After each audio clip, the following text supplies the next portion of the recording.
A4C all for Christ. నీ ప్రార్థనలన్నీ యెహోవా సఫలపరచునుగాక. కీర్తనలు 25. ప్రార్థన. ప్రేమమేడ కృపామేడ పరలోకమందున్న మా తండ్రి, మహిమగల మీ నామమునకు స్తోత్రములు దేవా.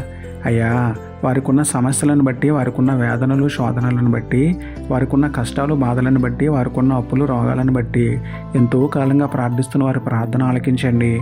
వారి ప్రార్థనకు జవాబు ఇవ్వండి తండ్రి. మనుషులను ఆశ్రయించక, వారిపై నమ్మకం ఉంచక, మీపైన పరిపూర్ణ విశ్వాసం ఉంచి దేవుడే మా సహాయకుడని నమ్మి విశ్వాసంతో ప్రార్థిస్తున్న ప్రతి ఒక్కరి ప్రార్థన సఫలం చేసి వారికి ఉన్న సమస్యలన్నీ తీర్చి సంఘంలోను సమాజంలోను మీకు మహిమకరంగా సాక్ష్యం చెప్పుకుని సంతోషంగా మిమ్మల్ని స్తుతించే ధన్యత ఇవ్వమని వేడుకుంటూ, మా ప్రతి ప్రార్థన ఆలకించే పరిశుద్ధ దేవుడైన మీకే స్తుతులు చెల్లించుకుంటూ, నమ్ముటని వలనైతే నమ్మువానికి సమస్తమును సాధ్యమే అన్న విశ్వాసంతో యేసయ్య పరిశుద్ధ నామంలో ప్రార్థించి పొందుకున్నాను పరమ తండ్రి. ఆమేన్.